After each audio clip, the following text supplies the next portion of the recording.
மைசூருக்கு அடுத்தபடியாக ஒருங்கிணைந்த திருநெல்வேலி மாவட்டமான குலசேகரப்பட்டினம் முத்தாரம்மன் கோவில்ல தசரா திருவிழா ஆண்டுதோறும் விமர்சையா கொண்டாடப்பட்டு வருது. பக்தர்கள் தங்களின் நோய் மற்றும் குடும்ப கஷ்டங்கள் நீங்க வேண்டுதலை நிறைவேற்றி கொள்ள வேடமணிந்து விரதம் இருக்காங்க. இப்படி இருக்கையில திருநெல்வேலி மாவட்டத்துல தென்பத்து கிராமம் ஆறுமுகம் குழுவினர் கடந்த 16 ஆண்டுகளா காளிபறை அமைத்து விரதம் இருக்காங்க. இந்த விரத முறை குறித்து காளி வேடமணியும் ஆறுமுகத்திடம் பேசினோம். அவர் தன்னுடைய அனுபவங்களை பகிர்ந்து கொண்டார்.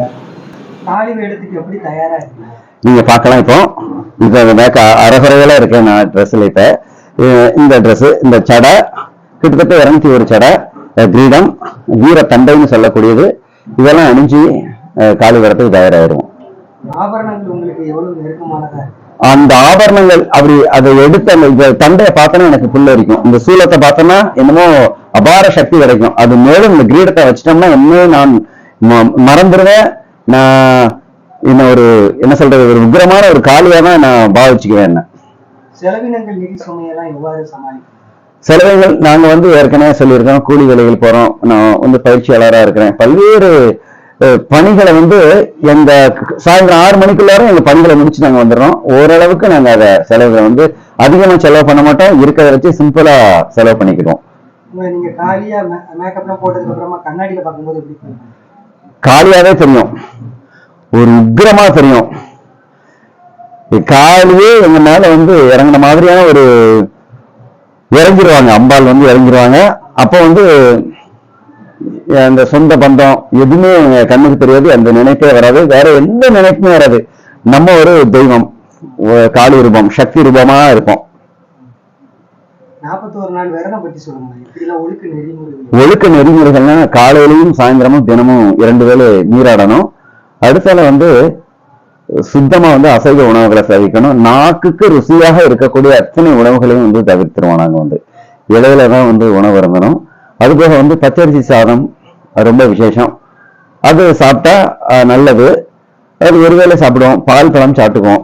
அடுத்த வீடுகளில் கொடுத்தாக்கா கூட நாங்க வாங்கிக்குவோம். அவங்க மனசு நோகக்கூடாதுன்னு வாங்கிக்கிடுவோம். அதை வச்சிருவோம். வேற யாருக்காவது கொடுத்துருவோம். ஆனா நாங்க என்ன செய்ய மாட்டோம், சாப்பிட மாட்டோம். அந்த 41 நாள் விரதம் அப்படிதான் கடைபிடிப்போம். வேற அந்த தண்ணீர் கூட அப்படிதான். எங்க எடுத்துட்டு போனாலும் எடுத்துட்டு போவோம். அடுத்த வீட்டுல தண்ணீர் குடிக்க மாட்டோம்.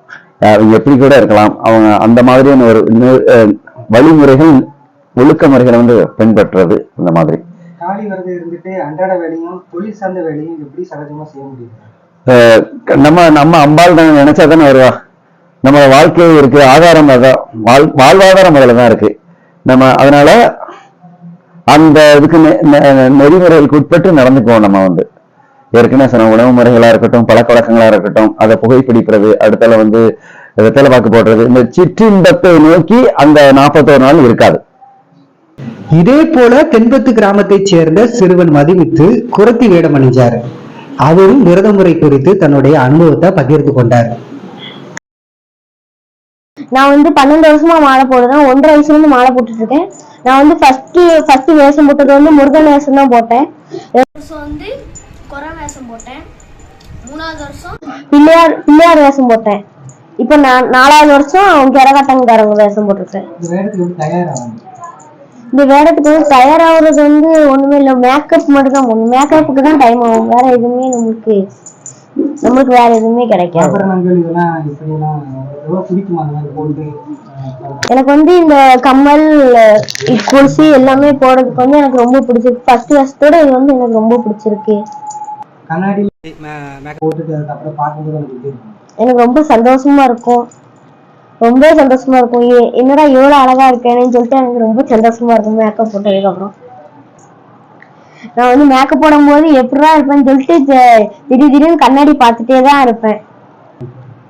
விரதம் இருக்க முறையெல்லாம் நீங்க காலையில இருந்து சாப்பிடக்கூடாது. ஃபர்ஸ்ட் நீங்க சாயந்தரம் போல 4 இல்லாட்டி 6 மணிக்கு நீங்க முத்தாரம்மனை வேண்டிட்டு தலைவலை இலை போட்டு அதுக்கப்புறம் தான் சாம்பார், கூட்டு அந்த மாதிரிதான் சாப்பிடணும். நிறைய குழந்தை கேட்டிருக்கேன். நான் நல்லா படிக்கிறோம், நல்ல வேலைக்கு போகணும்னு கேட்டிருக்கேன். எல்லாத்தையும் நிறைவேற்றிட்டு தான் இருக்கு முத்தாரம்மன். எனக்கு ரொம்ப ரொம்ப பிடிக்கும். தனிப்பட்ட முறையில அதாச்சும் சாமி உனக்கு ரொம்ப இருக்கிற மாதிரி பேசுற மாதிரி ஃபீல் பண்ணிருக்கேன்? ரொம்ப ஃபீல் பண்ணியிருக்கேன்.